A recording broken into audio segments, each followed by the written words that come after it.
The galactic activation portals are periods of intense energies that we can use, right, to flow better, to release more, to create, to manifest, and all of these things. So, in my personal group, we're going to be meeting every night for 10 days, just honoring the frequencies, getting some guidance according to harmonic time. And I'm very excited about that. Okay, we're talking about triggers. Take a deep inhale and exhale. Deep inhale and exhale. Okay. So it is the principle of law, the principle of law, the principle of care and concern that says we feel a particular way, any kind of way, when we care. Okay, it's simply put. So if you don't care, it doesn't bother you emotionally, but because you care, it does bother you, right? And so we need to use that principle of care to deactivate triggers, okay? So if you are here for that, say I am. I'm talking about the activation of some experience inside, okay? It could be positive. You could be triggered into excitement. You could be triggered into joy. You could be triggered into resentment, bitterness, anger, whatever. It's the activation, right, of some inner experience. Your emotions are always happening inside of you. We know this, but we act like we don't, right? Because that's when you start blaming other people for how you feel. And you say, that made me feel, you made me feel, as if they are actually creating the experience. They are not.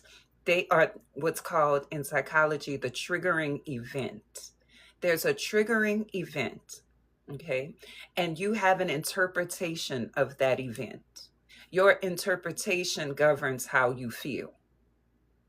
There's a triggering event. It activates a belief system. Let's go even farther. Something happens and a belief system is activated. You interpret the event through the activation of that belief system.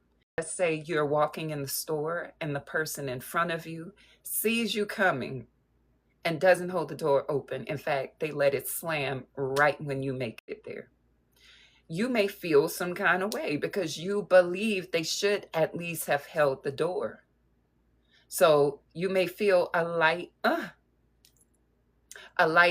slight offense, something like that, right? Does that make sense? Because you believed that they should have held the door open. They saw you coming.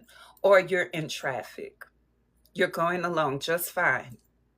You're headed in the direction you want to be headed in. In fact, you're in a rush. Let's put that in there. You're in a rush. And so somebody, you see them with their blinker, but you don't feel like letting them over. But and even though you are showing that you don't want to let them over, they jump in and cut you off. You're going to feel an activation of a belief system. You believe that they should have stayed in the lane that they were in. You believed that you had the right to keep going. And because they interrupted what you felt should be going on or what you wanted to be going on, you had an experience inside. The experience may cause you to act. So you might want to get over, look at them and flip them the bird and then jump in front of them again to prove a point. Yes? Thank you, Hashem. You see where I'm going? The thing happens. The thing that is happening is most of the time neutral. If there's no one there to judge it or interpret it, it most of the time is neutral. Someone got in front of you. Someone slammed the door. Someone didn't say good morning when you said good morning. Somebody didn't whatever. The thing happens. And based upon what you believe should be happening, you have an experience inside. That experience is called an emotion. It's letting you know that something is inconsistent. Your inner world is not being projected onto the outer world, or reflected, I should say.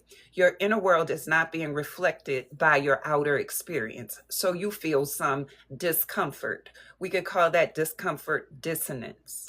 Hey, Ryan. Okay, so again, I'm leading you somewhere with this. You have a belief system about what is going on. Your belief system tells you, yes, this is good. No, this is not. Based upon how you judged it or interpreted it, you have an experience. The experience is letting you know what is consistent, what is not, and it's leading you to make a change if you want to, if you need to. Okay. So I want you to understand where your belief systems come from. Your belief systems come from a whole lifetime of experiences. Your belief systems come from other people. Your belief systems come from getting consequences, or viewing the consequences of others. But your belief systems are not always true. Now, when I say true, I'm not talking about situational truth. I'm not talking about your personal truth, your subjective truth, the truth from your experience. No, I'm talking about universal truth. It's important for you to tap into universal truth in order to start deactivating triggers. Because if you don't, you're going to stay triggered.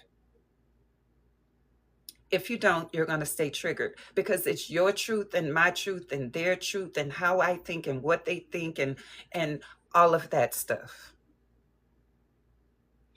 You can decide not to like something and not be triggered by it, but it will take work, especially if the trigger is strong and intense.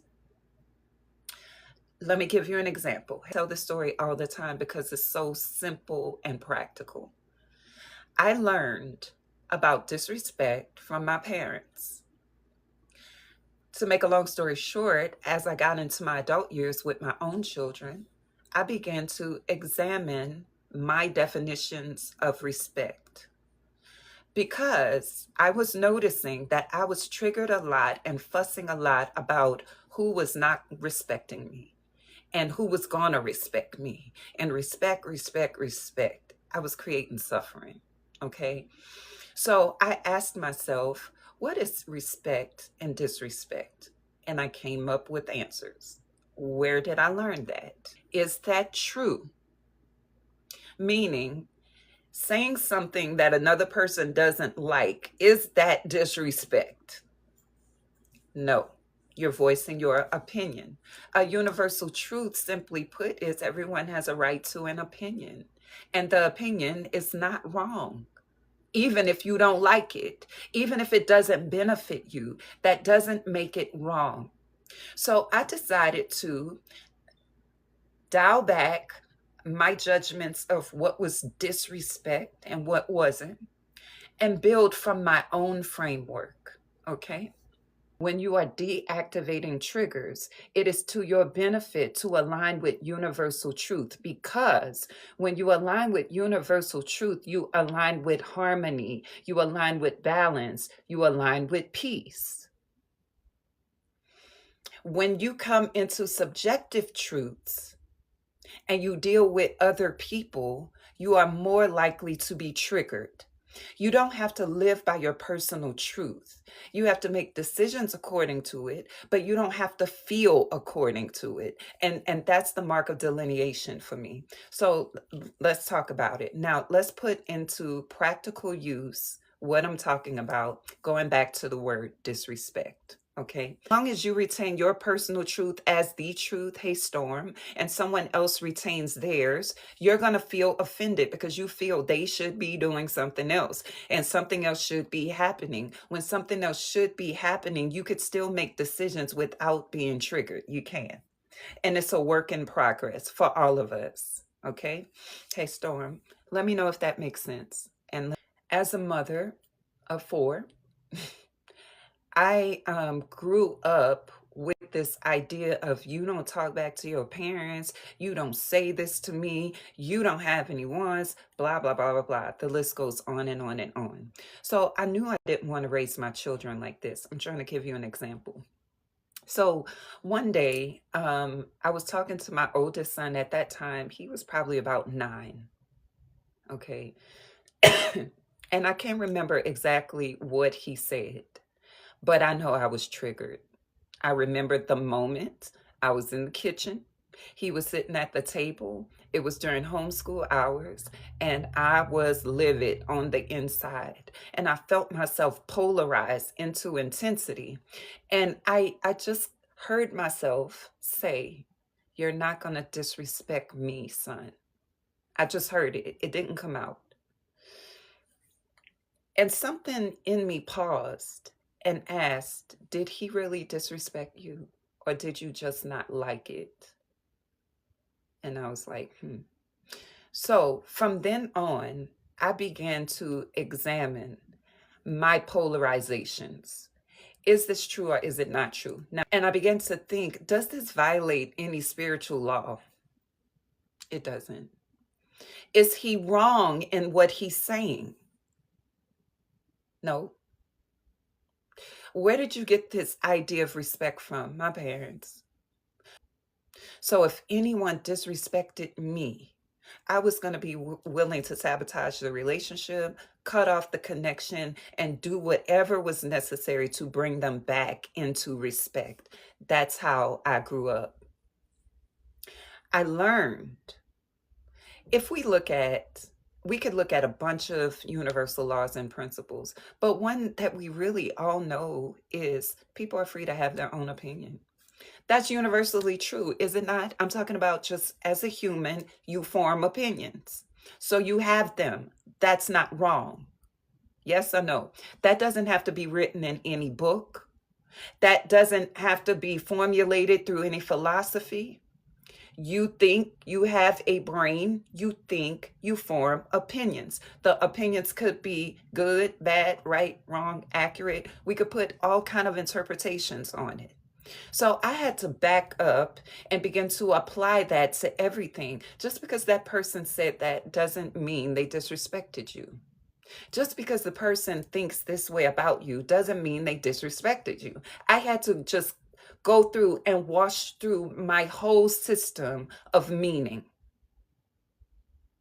because I was getting triggered over stuff that wasn't even disrespect. I just didn't like it. And if you think back to childhood, your parents did the same thing. When you said to them something like, I don't want to do that. What? Who you talking to? You're not going to disrespect me. You don't have anyone. What's that, disrespect? No.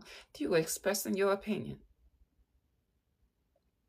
So this same son, my children really helped grow me up and mature me. They really did. It started with my desire. I desired to be in harmony with my children. I didn't want to be anti, fighting, fussing, yelling, screaming. So because I didn't want that, I had to choose to allow every situation between us to teach me. And in doing so, I became a different type of person. But prior to them, a whole different person. Okay. So you got to revisit your belief systems to deactivate triggers, because the way you interpret situations depends on what you believe about the situation and what should be happening.